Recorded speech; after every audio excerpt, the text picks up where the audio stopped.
Social media پر چلنے والی مذموم مہم سے جس کا ٹارگٹ ہیں جسٹس بابر ستار، اسلام آباد ہائی کورٹ کے جج ہیں، رسپیکٹڈ وکیل رہے ہیں، اور ان کے حوالے سے پچھلے چند دنوں میں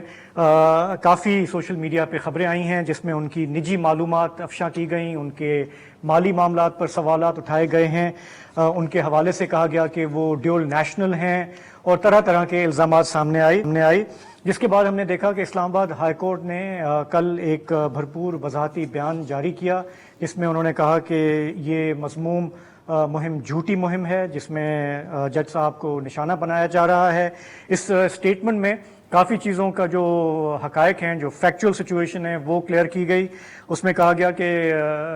جج صاحب نے اپنے جو ان کے ٹیکس کے معاملات ہیں وہ پہلے سے انہوں نے شفاف طریقے سے بتائے ہوئے ہیں، ان کا جو ایجوکیشنل بیک گراؤنڈ ہے وہ ریمائنڈ کرایا گیا کہ وہ روڈز اسکالر رہے ہیں، ہارورڈ لا اسکول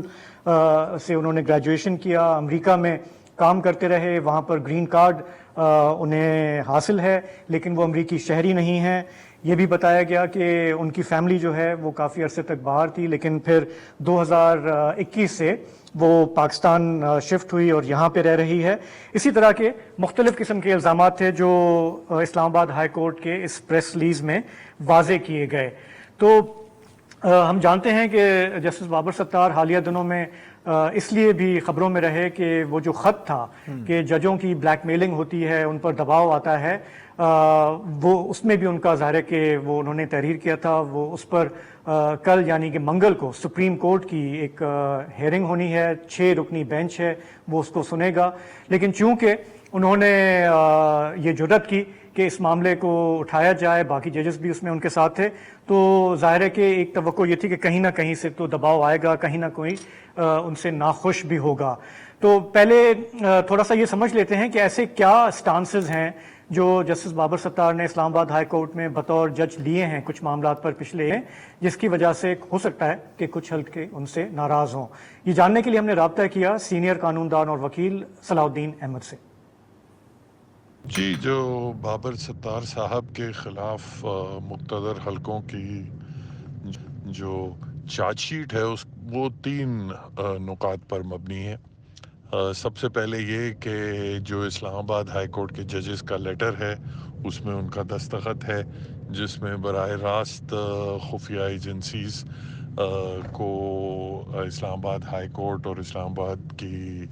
سیشنز عدالتوں میں مداخلت کے حوالے سے الزامات ہیں۔ نمبر 2 کہ جو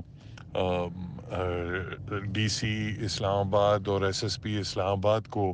انہوں نے توہین عدالت کی سزا دی ان کیسز میں جس میں بار بار ڈیٹینشن آرڈرز پاس کیے گئے شہریار آفریدی اور شاہنامہ نگار کے خلاف اگینسٹ اسلام آباد ہائی کورٹ آرڈرز۔ تیسری چیز یہ ہے کہ جو نجم ثاقب نثار صاحب کے جو صاحبزادے ہیں اور بشرا بی بی کے حوالے سے جو آڈیو لیکس تھیں ان میں بابر ستار صاحب کی عدالت میں وہ کارروائی چل رہی تھی جس میں انہوں نے سوال پوچھا تھا پی ٹی اے سے اور تمام جو